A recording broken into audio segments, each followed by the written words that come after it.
Bill, I have a present for you. Really? I have a present for you. If you'll look at your watch, it now can tell you the exact, precise location at any given moment of any Bond girl ready to jump in bed with you. Oh, oh, wait. I'm getting interruption. He's getting something. It's interrupted. It's called my wife. No. Just kidding about that, Melissa. We're just welcome everybody. As you've probably already guessed, part 2 of James Bond.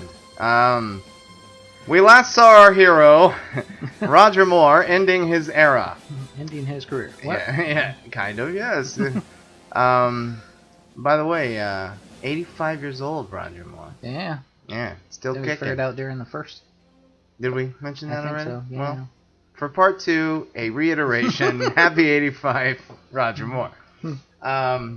So yeah, we ended on, unfortunately, View to a Kill, which is not a great Bond film, but then we move into the, sadly, and I mean that, short era of Timothy Dalton, who, and I might take some hits for this, is my second favorite James Bond. Connery is, of course, I mean, come on. That's Connery. Connery's Connery, and he's Bond. Is he Bond because he's just so perfect, Connery, or is he Bond because he was the first? Probably because he was the first. Yeah. Yeah, and he's probably more iconic, I guess. Yeah. I think that Timothy Dalton gives him a run for his money. Mm-hmm. He's outstanding. And no offense to Roger Moore or Sean Connery, who went on to do great performances, different things. Moore really didn't. He kind of played Moore all the time, but he's good. But Timothy Dalton was the first classically trained actor to play James Bond. He came from the British stage. He was in Lion in Winter. He did an original 1970, I believe, Wuthering Heights. He was Heathcliff, not Huxtable. But the cat? No, I was kidding. Yeah, right. Yeah, Heathcliff Huxtable, or Heathcliff the cat. The one Heathcliff that did not rape a woman. Anyway. But, because, Heathcliff and Wuthering Heights got a little rough in the one spot. You could argue rape there. But didn't they do Heathcliff and Fat Albert? No, that was... Did they? Did they do like a double feature type thing with them? I don't know. I'm just happy that we're on a Bond thing and we got to Fat Albert. That's fantastic. Hey, Bamamba. Blowfield was stroking his cat, gonna kill Babamba. I'm sorry, Bill Cosby haters. I hate him too now, but I love Fat Albert. I'm just not gonna, come on. I'm not gonna deny my childhood love because Fat Albert sucked on people's toes while they were sleeping. Anyway, we all have our quirks, right? James Bond. Timothy Dalton. The Living Daylights was his first. Do you remember that one well? No, not at all. Yeah, fantastic. I'll take this one. No, it's my 4th or 5th favorite Bond movie. It's a fantastic movie. And again, I'm not knocking Moore. I love Roger Moore. He's amazing. He's my 3rd favorite Bond. But his movies got, as we spoke about in part 1, got a little nutty, kooky, literally out of this earth by the end. And this one brought Bond back to earth. Lest we forget, Bond is an assassin. The Double O's are assassins. He's not really a spy. He does spy stuff, but he's an assassin. Right. He does it to get to his target and such and such. Even though the name of the best Moore one is The Spy Who Loved Me. But they brought him back to Earth on Living Daylights, 87, for all of you playing at home. And I think it's a rousing. There are moments when it's Raiders of the Lost Ark-esque, and I don't mean that as far as temples and things, but just lest we forget the political climate of the 80s. The heroes that helped James Bond at the end are the Taliban. And it's arousing. There's men on horseback and Bond's riding with them, and they're fighting the Russians, and it's fantastic. It's great. It's an exciting movie, he immediately slips into James Bond comfortably. For me, and we'll get to it, a couple of the other people took a bit. Like even Roger Moore, it wasn't really until The Spy Who Loved Me that he really looked comfortable in it. And but yeah, the very first scene is him trying to commit an assassination. Like it's almost saying, "Okay, remember everybody what he is." And then of course there's a female assassin, and then they bond up. I didn't mean that. I didn't mean that pun. They bond together. They form a bond. Bondage at the end. Right? Yeah. No, that's Tightrope with Clint Eastwood. No, but and of course he beds her. Olivia d'Abo, who's not one of my favorite Bond girls, but whatever. What are you gonna do? Yeah, she had that weird. Do you know Olivia d'Abo? She had a weird overbite. Nah. She was the sister. I don't know. She has a sister, Miriam d'Abo, so I'm not sure who's who. Okay. One of them was the older sister on the Wonder Years in the 80s. Okay. You know what I mean? So, but I'm not sure who's who. Because they both came about at the same time. They both kind of didn't go anywhere. But anyway. Yeah, I wasn't paying attention. Yeah. But no, it's a great movie. Probably Wendy. Yeah. One of my... Wendy and Go-Go Indeed. Boots. Well, oh yeah, I remember that. One of my third or fourth favorite James Bond themes by Aha, of all people. Yeah, it's a great film. Like I said, I'd have to look, but it's number 4 or 5 on my best ever. Living Daylights. It's an amazing James Bond movie. I love it. And Dalton was fantastic. And then in 1989, not 2 quick years later, they did the follow-up, License to Kill. Do you remember that one? No. Not a lot of people do. And let me tell you why before I get to its merits. Kind of passed over Dalton, apparently. Yeah, you did, yeah. Don't jump on bandwagons. It came out in the summer of 1989, and that was the official summer where the youth started taking over the summer box office.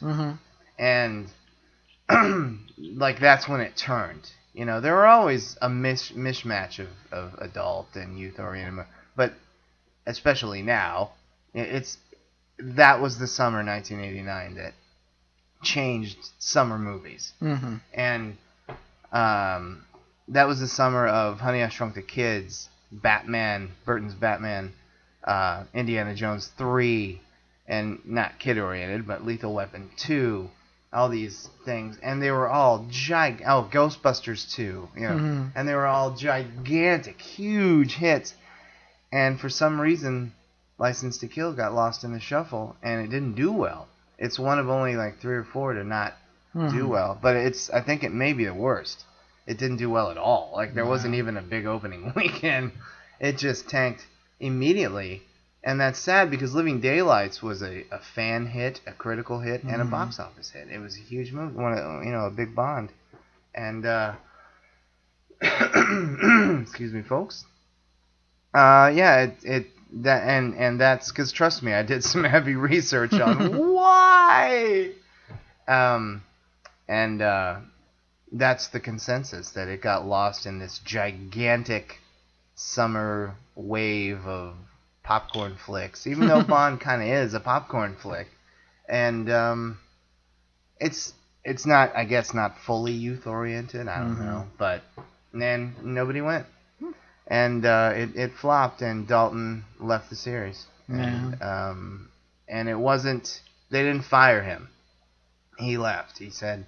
And not because of that. It's not my bag. There's too much pressure. Blah, blah, blah. And so he left. It was mutual. But the movie License to Kill is a great film. It's unfairly been. It got mixed reviews. It's unfairly, in the negative ones, it's unfairly been said that it's a James Bond does a Miami Vice episode. Shut the fuck up. A lot of it takes place in Miami. And the bad guy, one of the main bad guys is a drug smuggler. That's the only comparison you can make to Miami Vice. Yeah. And I thought it was dumb and stupid. He's wearing a white leisure suit. And actually, no. Driving a... no, actually. He's actually wearing very 80s Miami Vice clothes, Imagine a bad guy drug dealer on Miami Vice. Mm-hmm. How he dresses. That's how the bad guy dressed. Robert Davi, for those of you, again, playing at home. The great Robert Davi, the pockmarked face guy. Mm-hmm. He's the bad. And Wayne Newton was another bad guy in the... Wayne Newton. Hey, Jimmy Dean was in one of the Bond movies. Might as well do Wayne Newton. But James Bond's Felix, his American counterpart Felix from the other films, the CIA agent, they almost kill him and during his wedding. And James Bond says he wants to go after the bad guys, and his superior M and all of them say, "No, James, No. this will not be revenge." And so he quits. Of course, for the moment. But he quits and goes on his own rogue thing, and Q secretly helps him. And that's somebody we haven't mentioned on this show yet. Q, the great Q, and all the great gadgets. But anyway, there he is. But no, and it's a harder James Bond, except for the stupid Wayne Newton scenes. He's this preacher looking for money, but he's also secretly funding money filtering money for the bad guy and such and such.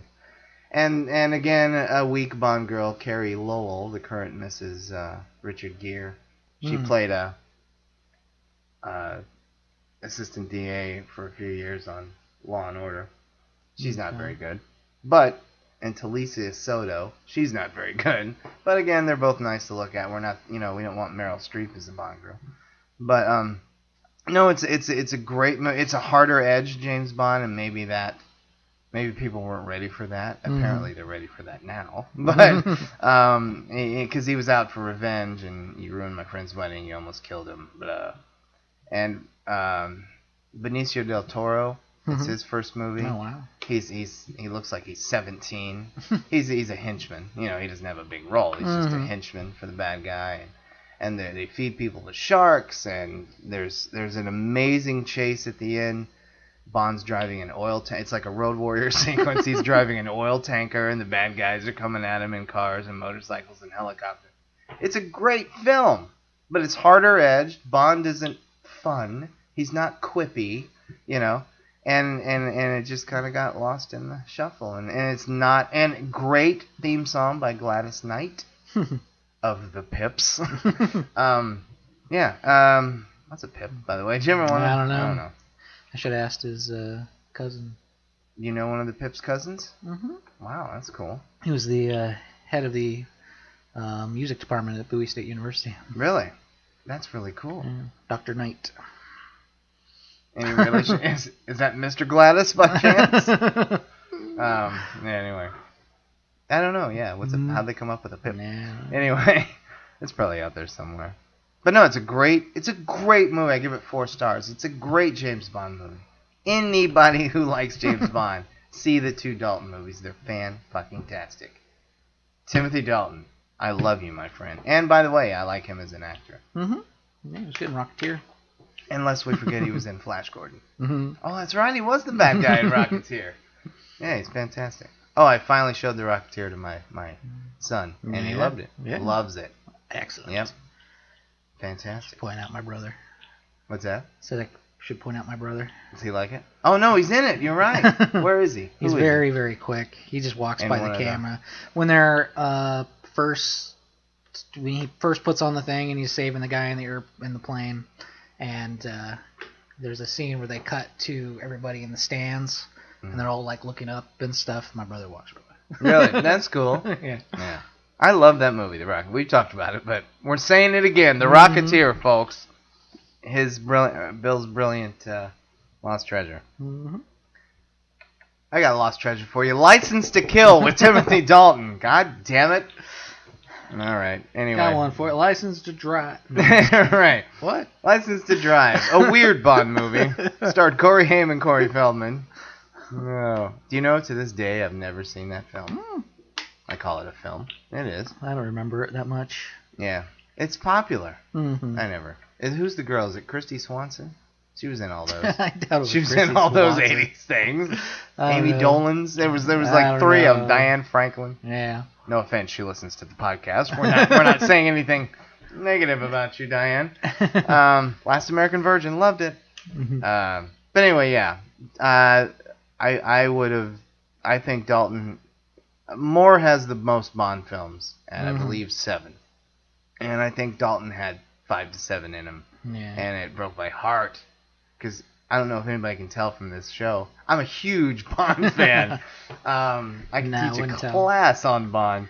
I mean, crushed that he was no longer Bond. And the announcement was fast. Like, you thought it was because it Bond. And maybe it was, and he's bullshitting.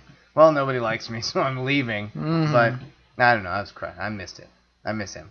Anyway, I think he can still do it. Looks a little old, but who gives a shit? Bond's got to age at some point, right? Older Bond. Yeah, it could work. Right. Why not? Yeah.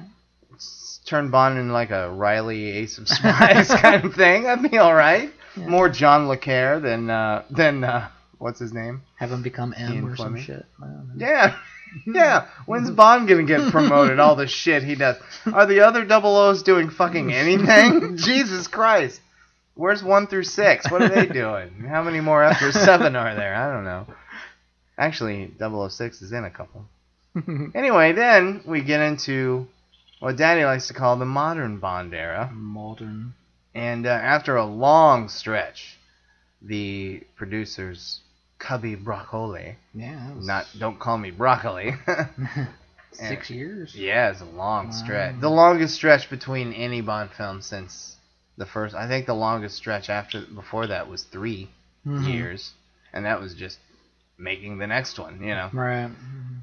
Because at one point, I don't remember what era it was, but there was I want to say it was during the Moore era. There was a fire at the studio, and it had to be completely demolished and rebuilt, and I think that was the long stretch, 3 years.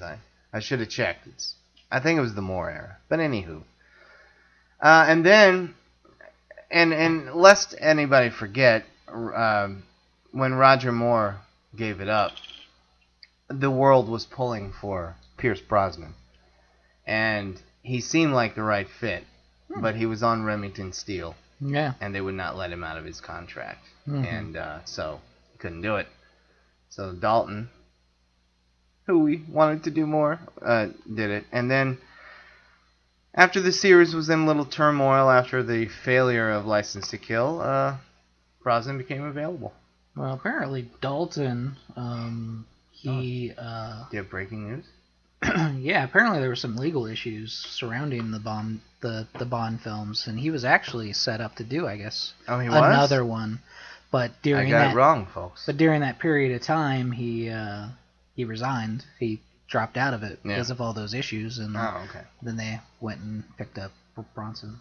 Yeah. So. All right. Well, I was misinformed, folks, or I hadn't thought about it in a long time.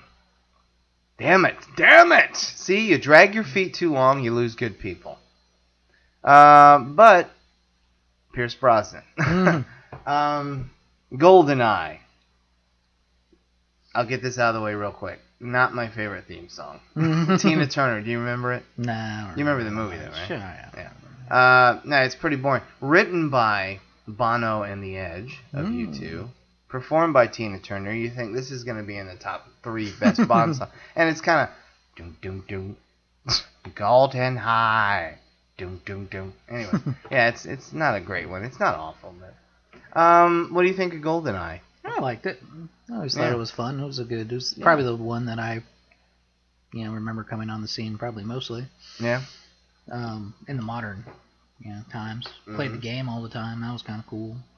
On Nintendo 64? That was fantastic. I still remember when you're going through. I think GoldenEye is the movie of recasts, though. Yeah, it is. They recasted everybody. Every soul. And Moneypenny and...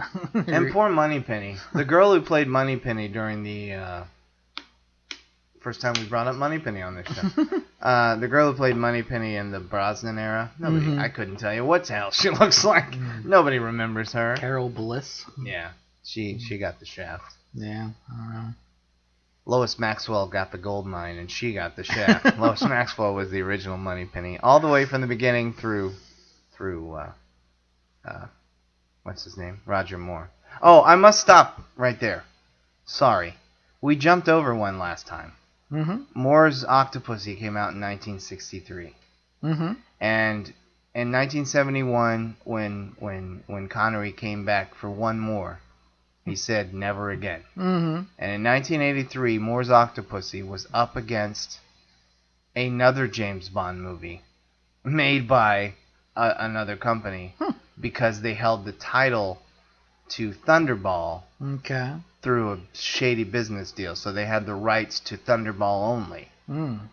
And so they made kind of a remake, a reworking of Thunderball, and brought Sean Connery back for Never Say Never Again. Did you see that?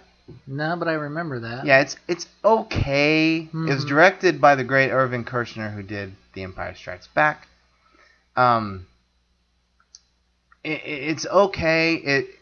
Thunderball is my favorite James Bond film, as I said on part 1. And it'll always be my favorite James Bond movie. Do I need a remake of that? Hell no. But it brought Sean Connery back, and it had fun with it. Because by that time, Connery was in his mid-50s. Or early 50s, or something like that. And he was looking it. Of course, you can't get around that. And they wrote in his age. Like Bond had been long retired, and he was still doing training exercises and things like that, but he was a little punchy, and you know, and so the plot of Thunderball came about again, and they needed him because he was attacked at one of his M sent him away to do to a health farm because he was getting too out of shape and overweight. Time to go to fat camp. Yeah. And so he's attacked there, and which leads him on a new case, and they bring him back on and reinstate his license. And but it's fun watching him getting in shape and still trying to seduce women, but it's kind of not working because he's getting older. And the movie's okay. There's no, because they only own the rights to Thunderball script, and it's too convoluted a story why this one guy, and he was a dick, wouldn't. They offered the Cubby Broccoli and Harry Saltzman, the producers and owners of the Bond franchise, throughout the years offered him hundreds of millions of dollars. And at one point they said they would even give him a little profits of a couple of the next Bond movies on top of the whatever they were. If you just give us the rights to Thunderball, please. And he wouldn't do it because he didn't like Cubby Broccoli, and he's a dick. But so he held on to it, and then he purposely did this so they'd go head to head against the Roger Moore Bond, and Eon Productions is what they call it. But so it's just basically a Thunderball remake. However, there's no gun barrel sequence because that's a trademark, so they can't do that. So it just kind of opens. There's a bunch of 007s on the screen, and they fade into the action. And so you missed that. The theme song is just god-awful. Of course, it's not John Barry, because he did the work for the other series. It's god-awful. It's horrible. It's like a early 80s disco-y, dancey, never say never again. It's awful. Spy hard. Yeah, yeah, exactly. And the action's not very good. Great Bond girls, Barbara Carrera and Kim Basinger, in her heyday. And a great Largo is played this time by the great German actor Klaus Maria Brandauer, who, if you don't know him by name, you'd know him by face. But he was in Out of Africa, if you remember that film. But yeah, it's an okay movie. It's just we accidentally forgot to mention it. And of course, it didn't do as well as Octopussy because that had all the goods. Right. But it's a fun movie to watch. It's a useless Thunderball remake, but it's fun to watch James Bond trying to still be James Bond, even though he's getting old and denying it. It's kind of cool. But okay. Yeah, it's all right. Never Say Never Again. I give it 3 stars. Nifty, nifty. Back to Brolin. He No, I kind of agree with you on GoldenEye. I don't love it. I remember being a tad underwhelmed, but it's a good Bond movie. Yeah, it was good. They're 006, Sean Bean. Sean Bean. Traitor. Not everybody dies in it, so. This is true. This is true. Everyone around Sean Bean usually dies. That's right. Yeah, you're right. You're a good point. But no, it's got some fun part. Him driving the tank down the street. Yeah. This one to me has a needlessly convoluted plot. I'm still not 1,000,000%. I've seen it probably 10 plus times. I'm still not 1,000,000% sure. I know what GoldenEye is. Mm-hmm. I'm not sure how remember the Russian club owner played by Robbie Coltrane. Mm-hmm. Hagrid, for all of you playing him. How he fits into the whole scheme and of the other Russians wanting to go. I'm not sure, and I kind of don't care. You know what I mean? Right. I don't give a shit. I need a bad guy, and they want to either destroy something or take something, Mm-hmm. and then Bond comes in. That's all I need. But I remember it being needlessly cluttered and convoluted. Mm-hmm. But it's a good movie. It's good. Yeah, I remember just being more kind of high-techy. Yeah, it was like it had been gone for, so many years that it seemed like, they were focusing mostly on, ooh, look at the car. Yeah, exactly. Ooh, Well, look at this was, nifty yeah. gadget. Ooh, look at this. Well, wait till we get 3 movies down. They really brought it. And, yeah. But GoldenEye apparently pays homage to the writer. Ian To Fleming? Yeah. Yeah, he was apparently a British intelligence officer. Oh, yeah, he was. And one of the operations he did, his code name was Operation GoldenEye. Oh, is that? Yeah, so. I should know that. And I guess he uses that name on his his estate yeah. or whatever. So that was a homage to him. That is his estate. And he was in the OSS, right? Is that what they call it? Yes, OSS. But, he wasn't. But that's where James, I guess we should have brought that up in part 1. That's where James Bond came from. Mm-hmm. Like, he dreamed of getting out from behind his desk and being this super suave spy. Because Fleming, they say and in any pictures, he's got his cigarette lighter and his ascot, and he's always well dressed, and he drank the martinis, shaken not stirred. Yeah. So Bond is what Fleming wanted to be. Which, of course, isn't that what we all... Who do we all... Yeah, that's why we love Indiana Jones. I want to be Indiana. I wouldn't have a quarter of the balls he has. Nope, I'm not walking in there. I'm not doing it. Let's go back home, everybody. Yeah. Anyway, but no, GoldenEye, I gave it like a strong 3 stars. It's a good movie. Mm-hmm. Yeah, it's nothing. I wasn't fully sold on Brosnan yet, though. Yeah. He seemed a little stiff. Mm-hmm. I liked Judi Dench as Yeah. M. She does a good job. Went that way, and not just because it made her a woman, just because she's a good actress, and she brought some gravitas to the role. The guy who played M from Connery all the way through Dalton, I think he died right after he did License to Kill, but Desmond. No, sorry, Desmond was Q. Bernard Lee played M. But yeah, he's just the normal. All right, Bond, this is your mission. Oh, Moneypenny, get Bond on the line. That kind of thing. But Judi Dench actually brought a character. All right. Yeah. Anyway. No,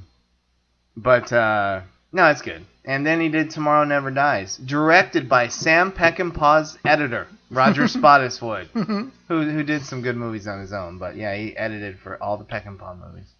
I'm throwing a Western reference on here.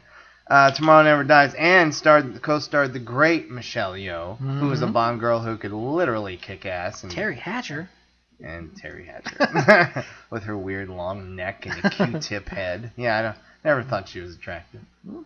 Yeah, I know I'm in the minority. I think I am the minority. I know she never did it for me, Terry Hatcher. I only remember her from whatever that Lewis and Clark. Or Lois and Clark. Lewis and Clark. Lewis and Clark. Yeah, when she had her, they were in the canoes. And, oh my God. Do you remember this one? Not really. Yeah, it's good. Michelle Yeoh. I remember Terry Hatcher. I remember Jonathan Pryce. Yeah, Jonathan Pryce. Not much like Christopher Walken wanting to destroy and rebuild Silicon Valley and get the monopoly on it. Ooh. Jonathan Pryce, he wanted to manipulate and own all world media. Ooh. I would rather you want to destroy a planet or something, you know what I mean? Go back to Moonraker and Spy.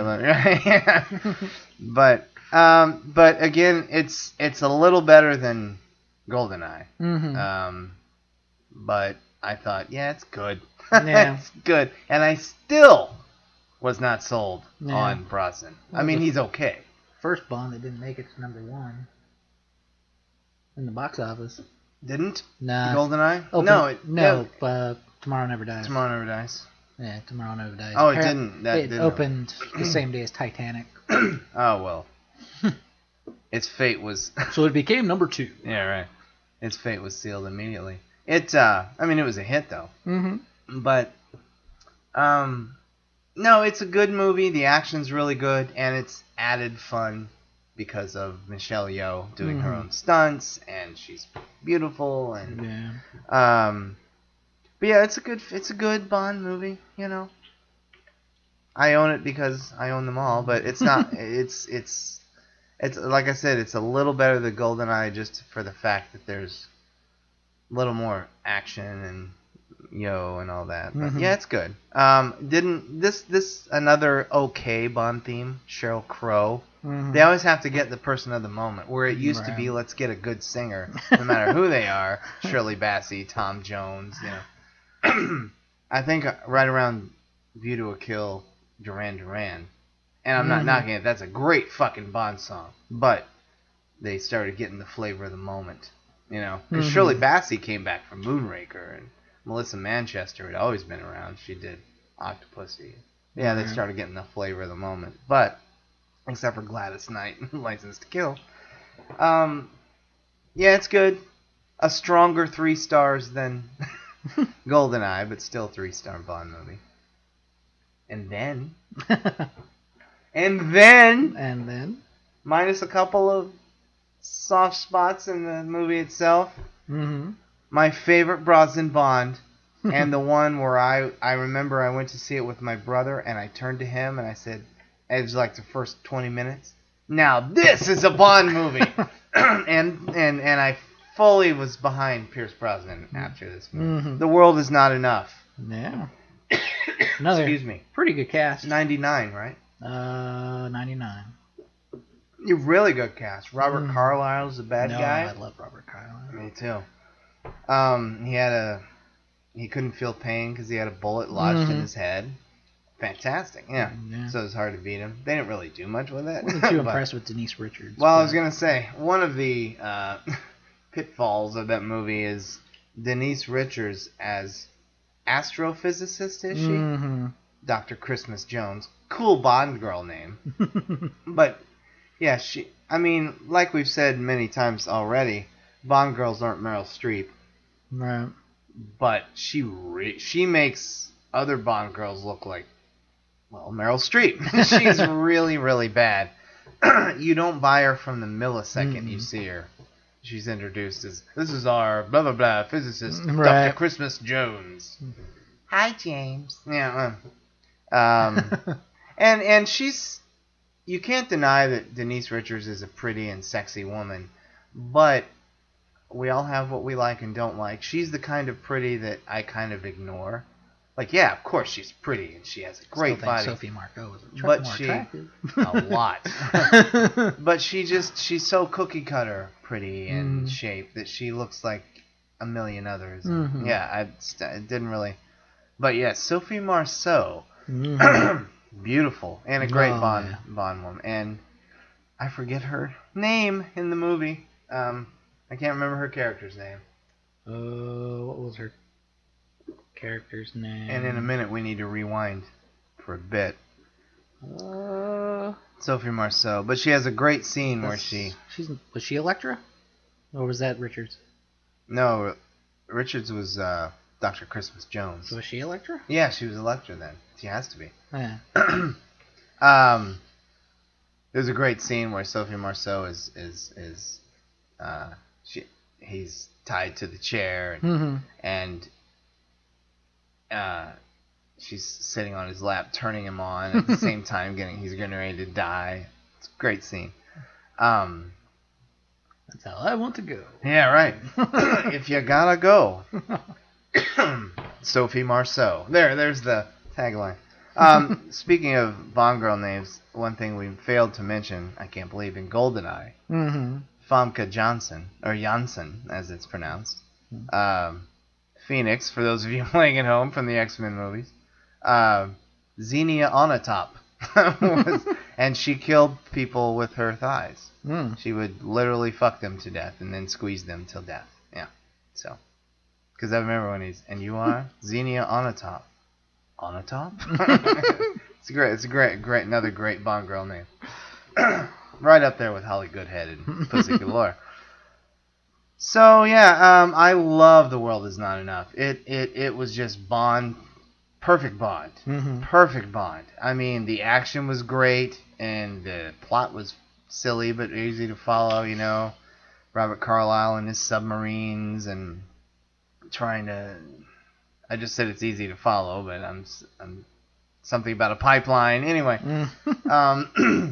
Yeah, no, it's great. The action's fun. The settings are great. Great theme from Flavor of the Month, Garbage. Remember Garbage? Yeah, The World Is Not Enough. Great song. Oh, another thing we should mention. The Timothy Dalton era also ended the John Barry era. Even though, well, actually Living Daylights. License to Kill was Michael Kamen. John Barry retired from the series after Living Daylights. But David Arnold took over in the Brosnan era. And he was a big fan of... Actually, Eric Serra, did GoldenEye, but then David Arnold came in.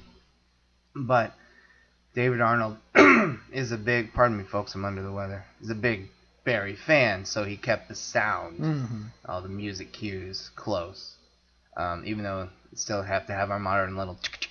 I hate all that. Why? Why do we need that? That's even today in the Bond movies.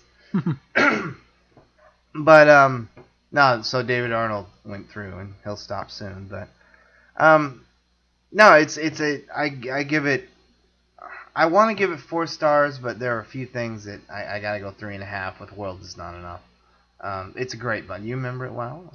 Not well, but I remember it. Yeah. You like it? Yeah, I remember it being good. It's a fantastic movie. Got him skiing again. I always like it when James Bond's in the snow. I don't know why, but it fits. And then Die Another Day. Brosnan's last Bond film. What did you think of that one? Was it his last Bond film? Yeah.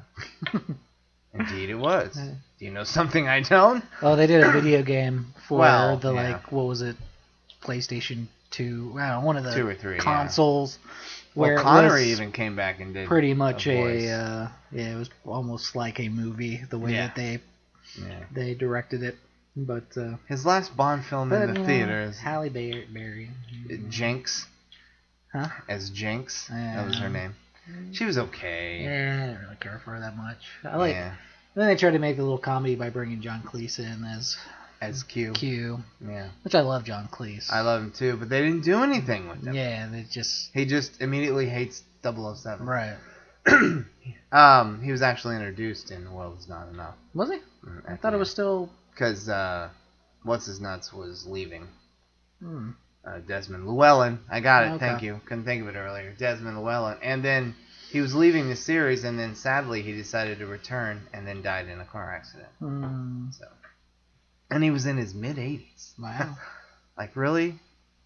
You people who argue with me that there's a God, he's going to go out like that and he lived to his mid-80s? Come on. Come on, mate. Anyway, we just lost a little viewers there. Or listeners. I like it. I remember when I first saw it, it's so loaded with action. There's almost no plot. That I said, yeah, it's an amazing Bond movie. It's great. And over the years, as I watch it, it goes down. It's now at a strong 3 stars. I never thought I'd say this about a Bond movie. There's too much action. It's too much. There's nonstop. And by the time we get to the end, the big, last half hour action extravaganza. I've had enough. Mm-hmm. That's enough. I don't want, can he just play some baccarat and make mean eyes at the bad guy across the table? Yeah, it's too much, and the CGI was ridiculous, and it was bad CGI in that movie, and too much of it. And there's a scene where he skis down a hill and then parachutes off the hill, which he's done in a few movies, and they actually had real people do it. And at the time, I should just add a little bit of trivia, The Spy Who Loved Me, somebody did that, skied off the side of a cliff and then parachuted down. At the time, 1977, it was the biggest jump in history, in Guinness Book of World Records. Biggest stunt jump. Can you consider that a stunt, a jump, if you have a parachute on you? Fuck yeah, did you see that scene? That guy goes. That scared the shit out of me. He's doing like 100 miles an hour on skis, and then he's over the edge of a cliff where he's above the clouds. Jesus Christ. Yeah, no thank you. Fucking stunt, man. I miss you. But no, he does this, and it's all CGI, and it looks bad. And it's dumb. And there's a lot of dumb stuff in it, but there's a lot of cool stuff in Die Another Day. It's the one where they tip their hat to all the Bonds that came before. Right. Like music cues, whenever they cut to another scene, you'll hear a theme from Goldfinger, or a theme from You Only Live Twice, and he'll blend it in. David Arnold blends it in with the score. And of course, Jinx coming out of the ocean, like Ursula Andress in the very first Bond film, Dr. No. Excuse me, folks, I'm under the weather. The best sequence in it is the ice when they're driving and chasing on ice. The guy, I can't remember his name, the bad guy who has all the diamonds stuck in his face from the diamonds blowing up in front of him. He's chasing him in the car, and James Bond has this really cool car with all his gadgets, of course. And every time he does a gadget, the other guy does a gadget in his car, and James Bond keeps looking like, what? How does he have that? And then they're driving in ice and sliding, and it's really fucking cool. And then the car becomes invisible. It has an invisibility cloak, which is really fucking stupid. And that's dumb. But Spy Hunter. Yeah, right, yeah, exactly. Yeah. And that's what it becomes in the last half. I'm glad you said it becomes a video game, the last 30 minutes of Die Another Day is Michael Bay. Here he is on a Bond show. The phones are lighting up. You leave Michael Bay alone. I give it 3 stars. It's gone down over the years.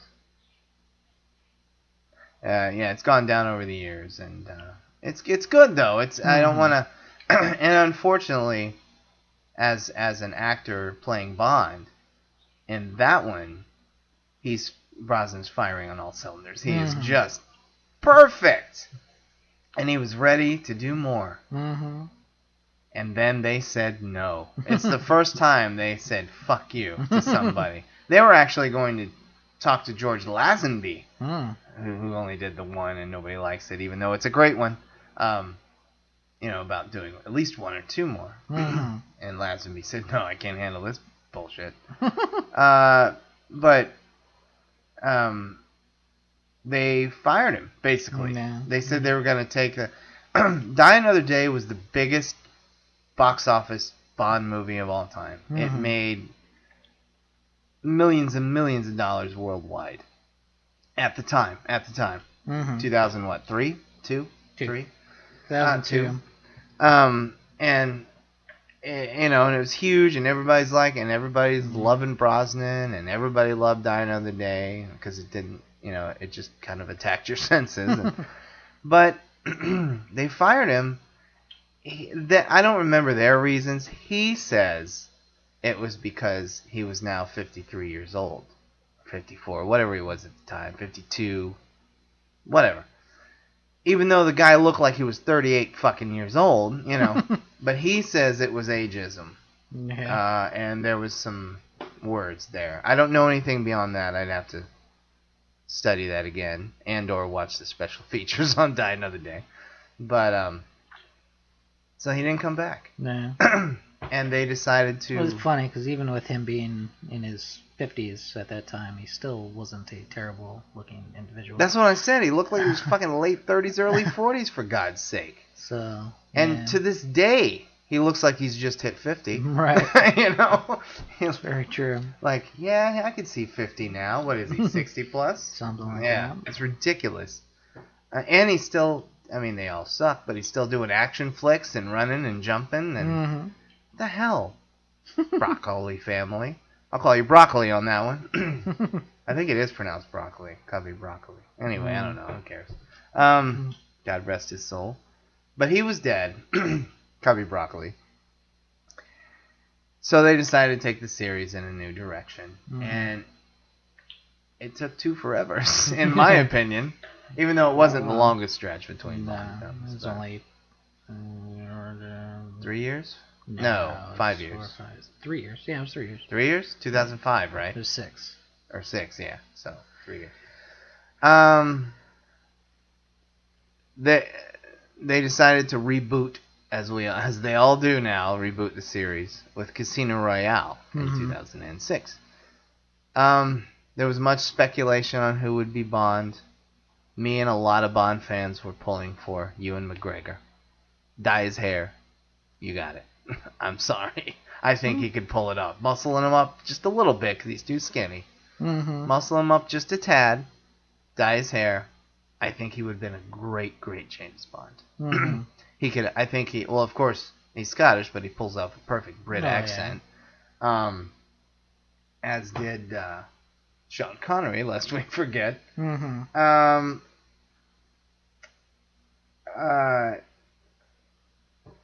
Yeah, and everybody thought that maybe McGregor was going to get it. Rupert Everett was in talks.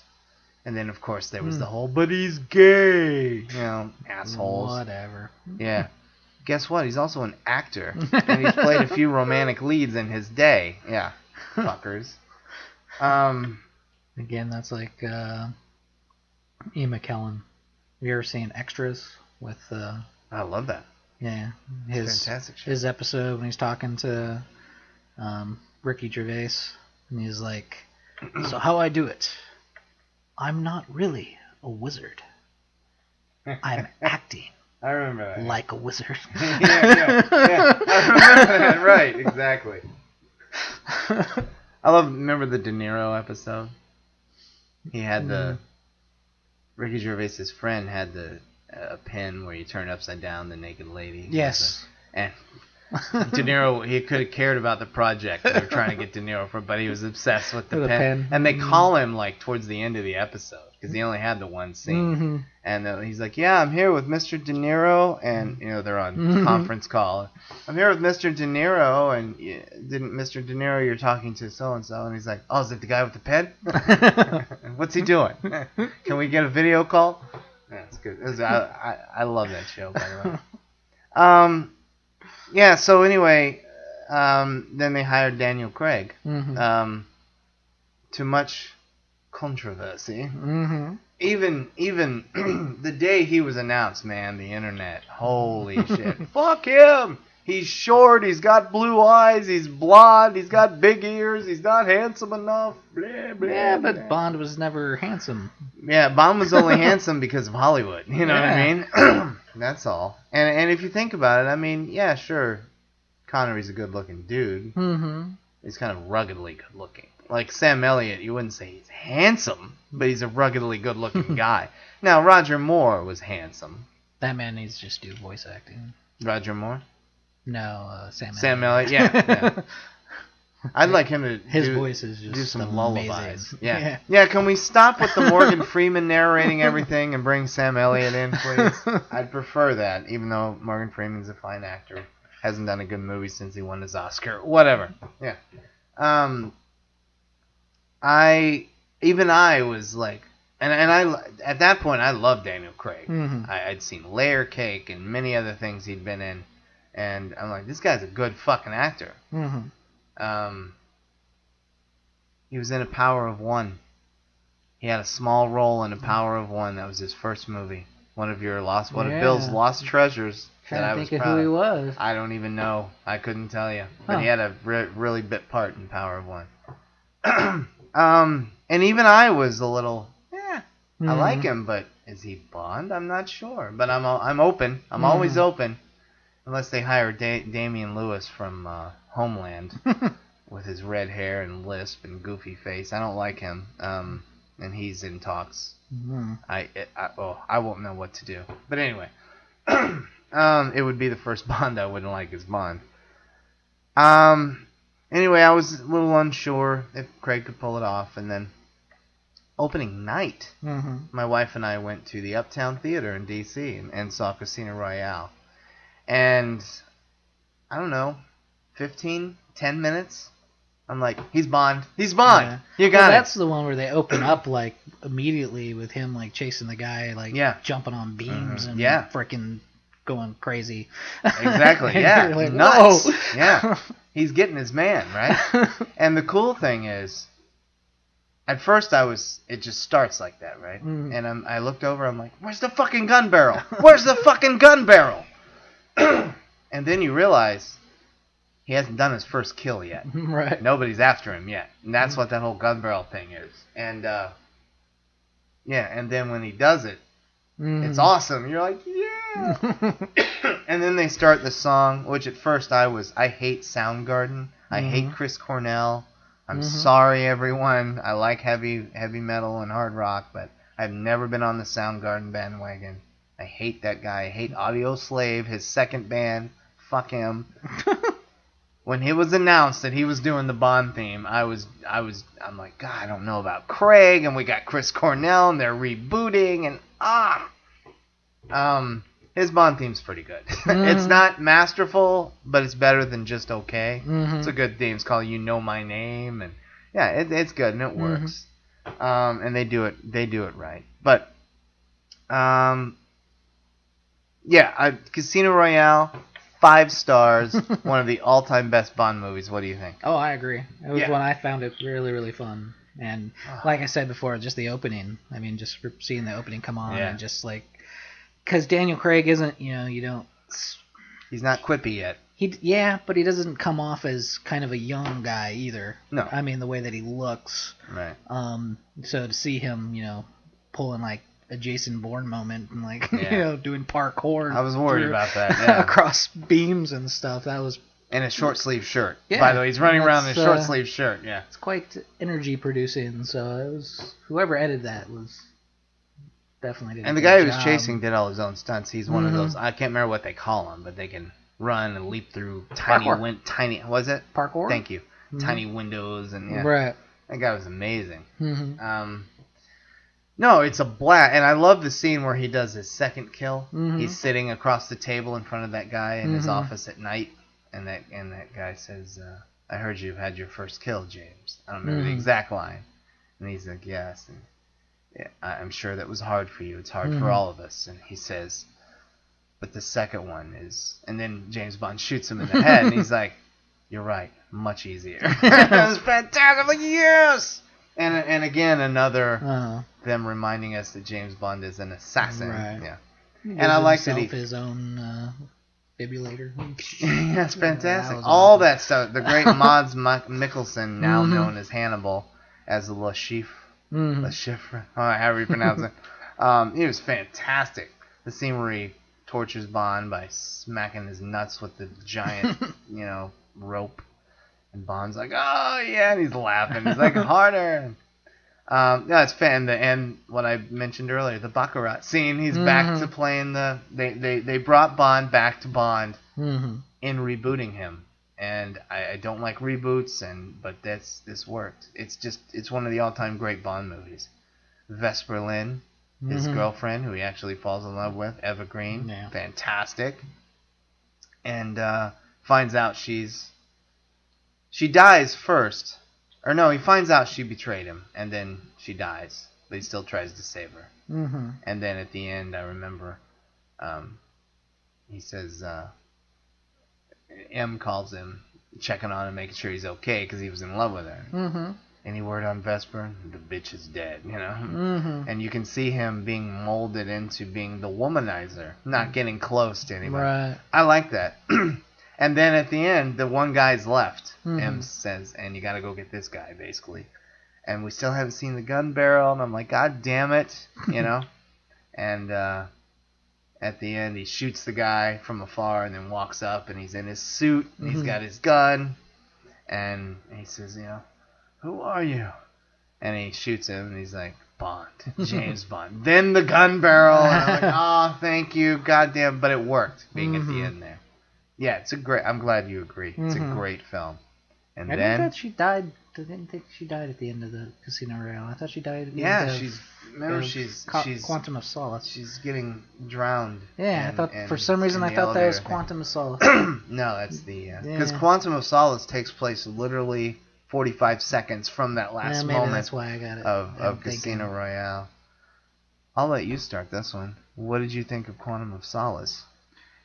Well, apparently I have it mixed up with, with at Casino Royale. At least one scene. So, Mas yeah, Agua? I'm not. No, I'm good. Right. Yeah, I don't remember it. You can't help me remember it. Well, I will. Sorry, folks. I'm under the weather. I need more water. Because I really think I didn't like it. Well, if I remember right, I don't think I was very impressed. That's why I wanted you to start. It's the worst James Bond movie ever made. Mm-hmm. It's an ungodly mess of a movie. I've seen every James Bond movie, even my least favorites before this. Mm-hmm. Even my least favorites I've seen 5, 6, 7, 8 times or more. Right. I've seen this twice.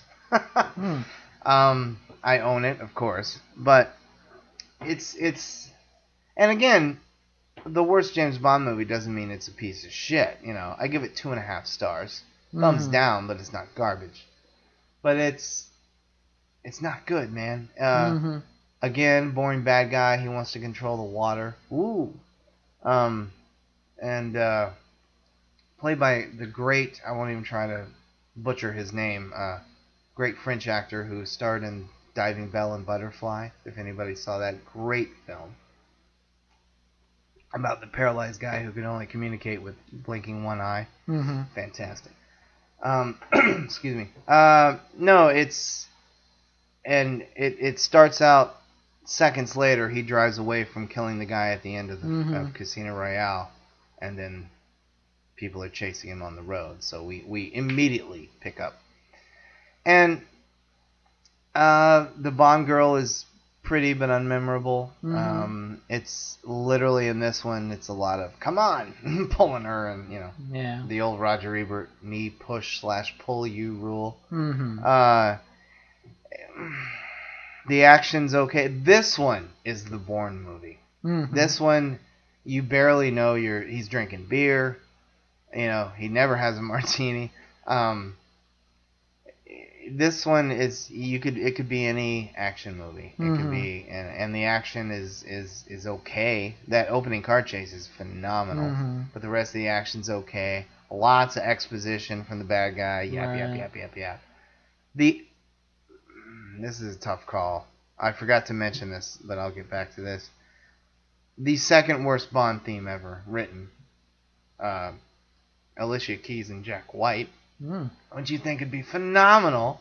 It's so bad. I remember it. I'm like, God damn, that's awful. And very quickly, still doesn't topple the worst. Die Another Day by Madonna. Just a terrible, dancey Bond theme. Awful. No, it's just a boring Bond movie. Quantum of Solace. It's confusing and dull and violent. Yeah. And it's pretty fucking violent. Yeah, this one's really violent. And the action's okay. The opening car chase is awesome. But, yeah, the action's okay. And he's too gruff.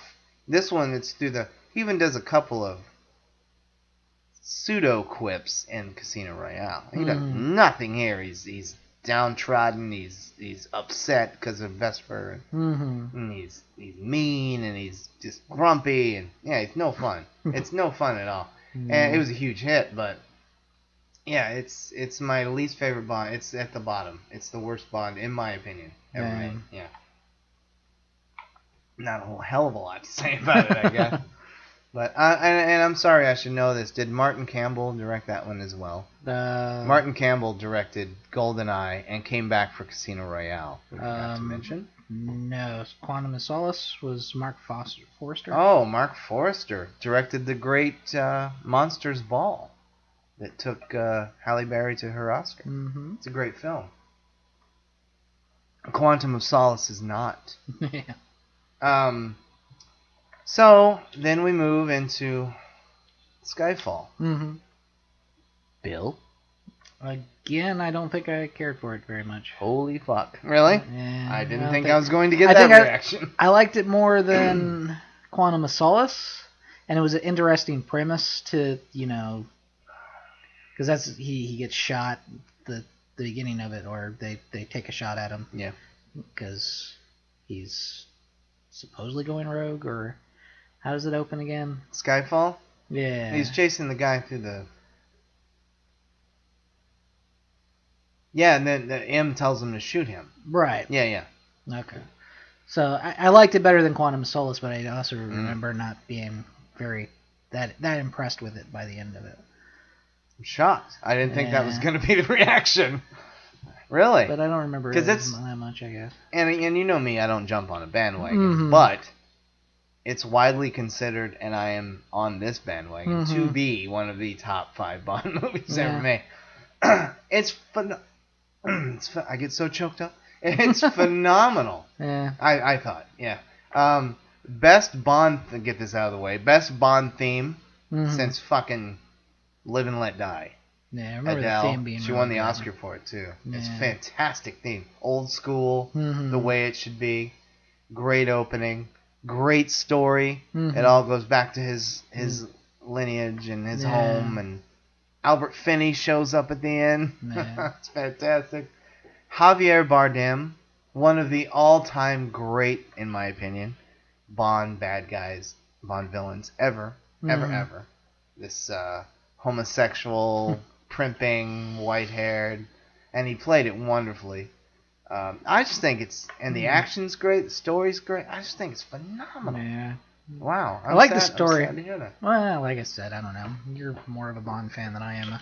Yeah. I don't remember it that clearly. I remember really seeing the previews and liking the premise of it and going, ooh, this is going to be pretty good.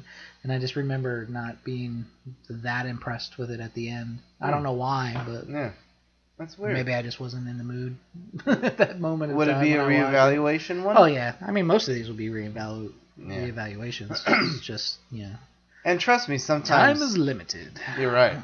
Yeah, and we're up to 25 now. and trust me, like some Bond movies, my top 3 or 4 never change, but some, like all lists, move up, move down. That's a little better than I thought, a little worse. But Skyfall, no, I've seen it.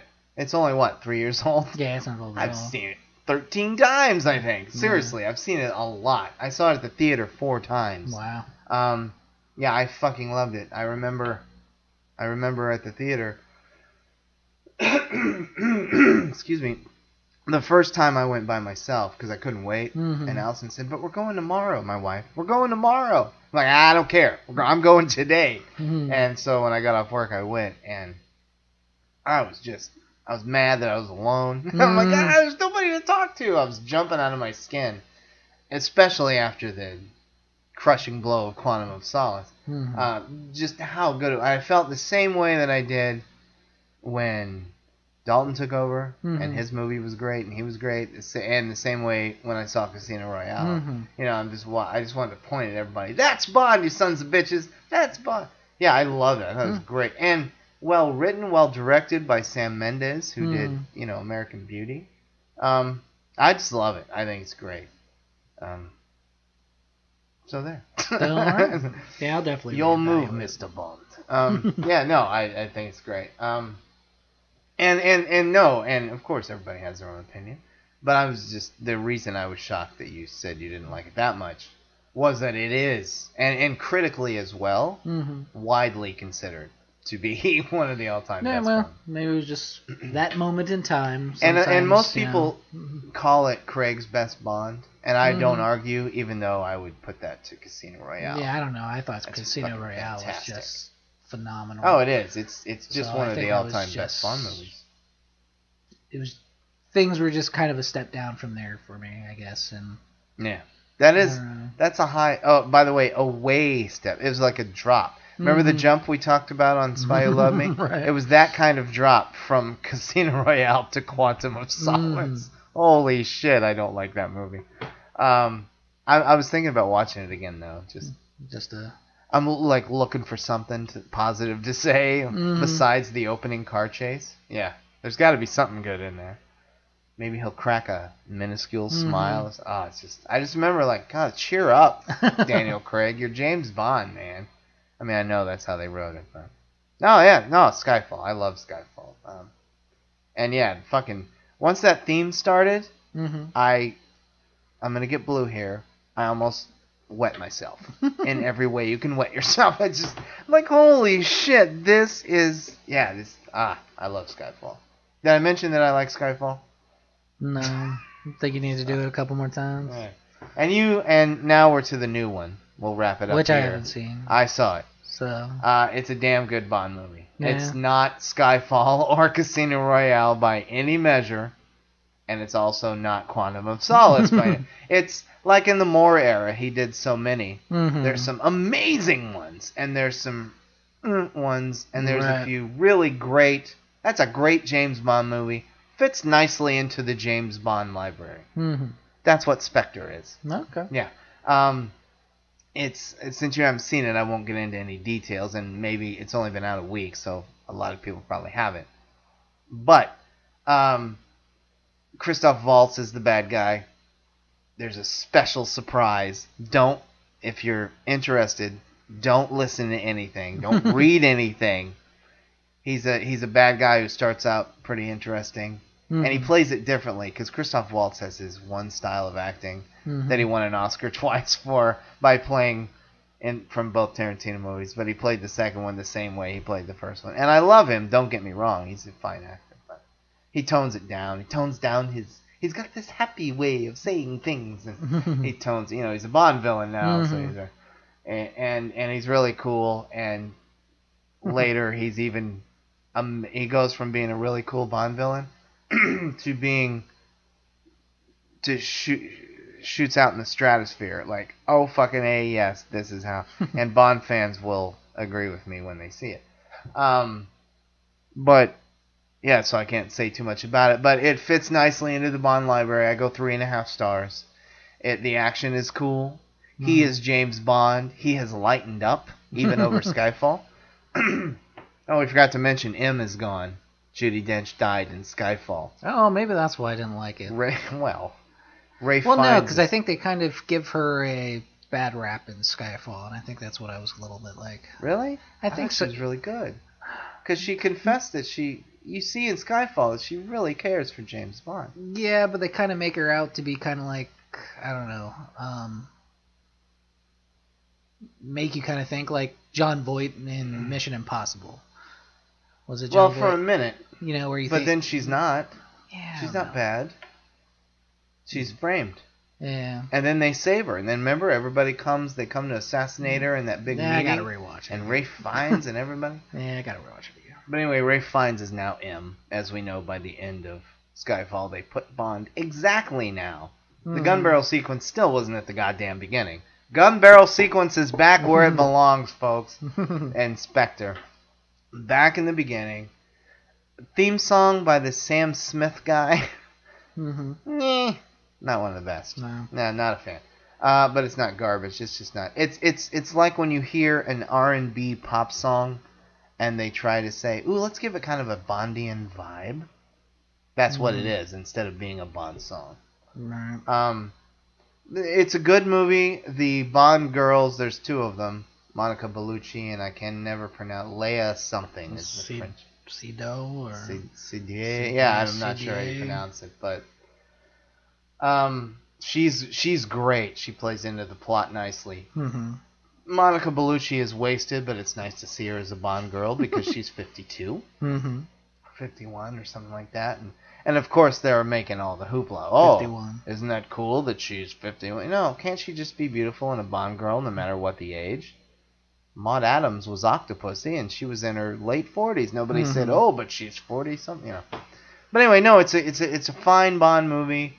The plot is not near as strong as kind of goes back to Roger Moore's weakest ones as far as plot.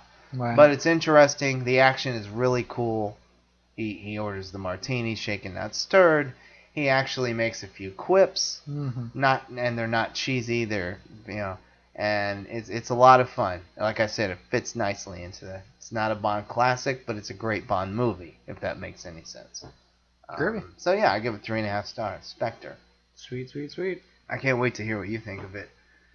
But after your reevaluation of Skyfall. Yeah. No, hey, I've met 1 or 2 people who don't love Skyfall, but I've never met anybody who doesn't like it. I don't know. It's weird. Yeah.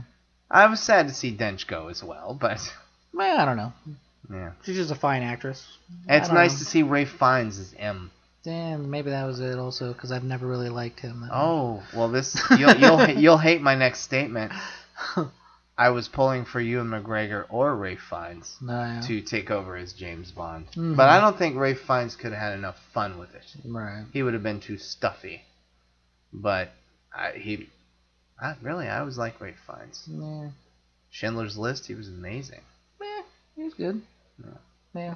Anyway, yeah. Ralph Fiennes. I don't know. He's just done some Ralph stuff. Fiennes. He's just better than his brother. I hate his brother. I like Joseph. Joseph. Yeah. He hasn't done crap lately. No. But he has not. I liked him. I liked him in Shakespeare in Love. Yeah, he was alright now. Didn't really care for him in whatever that Hemingway one was. Hemingway? Yeah, well, it was a movie about a book by Hemingway. I don't remember. So he played a soldier of some sort. It was like it was typical Hemingway, and he was in it. I like Hemingway. So I'm just giving you lots of macho choices. It's a war type movie. Yeah, I was going to say lots of macho war choices, and there's a woman. Yes. Yeah. And there's drinking and brawling. There's a nurse. Yeah, there's always a nurse, yeah. Well, speaking of a farewell to arms, let's close out Let's farewell to arms. This was fun. I can see I'm a bigger Bond aficionado than you are. No, but you like Bond movies. No, I like Bond movies, and I'll go back and I'll start watching them again. Yeah. Like I said, I used to a couple of months prior watch the series entire, but it's getting too lengthy. I haven't done that in a few years. It's getting too long. I'll just pop on my favorites and ones that I think I need to look at again. And since I saw Spectre the other day, I'm definitely gonna watch Quantum of Solace again because we barely talked about it because I've seen it twice. I think I said. I can't tell you what the plot is. It's just so blah. Whole movie's blah. And I do remember the big ending, quote unquote, big ending action sequence. There's water filling up the stairway and the bad guys on. I don't know. Yeah, maybe that's why I thought she drowned at the end of maybe that one. I don't know. I had it in my head that she died at the end of that one. Yeah, I don't know. Yeah, it's just not sad. It's on the bottom of my bonds, but it's being kept warm by the man with the golden gun sitting right on top of it. But those are the only two Bonds I give thumbs down to. Like the others are at least a barely thumbs up. Being back in school, I don't have time to watch things anymore. Yeah, I don't either. Which is sad, but I don't either. That's why I'm tired all the time because I start a movie at like midnight. Yeah, I can't. I go to bed at 9 because I have to get up at 4:30. That's insane. Yeah, I do that a couple times a week. But, and I'm still up till midnight. Yeah. Got like 2 papers a week I gotta write. Sucks. And then a podcast. Jesus. Then that's podcast. Life is hard. Yeah. But anyway, it was fun. Worst James Bond movie, Quantum of Solace. I think we're in agreement there. Yeah, I remember not liking that at Worst all. Bond theme, Madonna, Die Another Day. Worst Bond girl, Denise Richards. I agree with that. Yeah. For me, best Bond movie, I have to go by person, or we'll be here for another half an hour. Best Bond movie: Thunderball for Connery, Spy Who Loved Me for Roger Moore. Close second is For Your Eyes Only, with the exception of an absolutely awful ending that Roger Moore hates as well. Living Daylights for Dalton, World Is Not Enough, and then Casino Royale for Craig. Yeah. I'll go with Casino Royale because that's the only one that I remember watching. Yeah, right. And I wore my Bond shirt from Loot Crate. There's a Bond shirt where it's a cartoon. You remember? Oh yeah, I remember that. He's holding a martini glass, and he looks sad, like he's ready to cry, and it says "stirred, not shaken." No, it says it's stirred. It's stirred. Is that what it says? Yeah. I don't know what my own shirt says, but yeah, it's fantastic. I love Bond. My second favorite film series. I think we all know the first, and if not, you'll be finding out real soon, folks, on this podcast. All right. That's it. Alrighty. I have no quips for a Bond show. Are you kidding me? What's wrong with me? Yeah. Thank you for listening, folks. We hope you enjoyed it. See ya.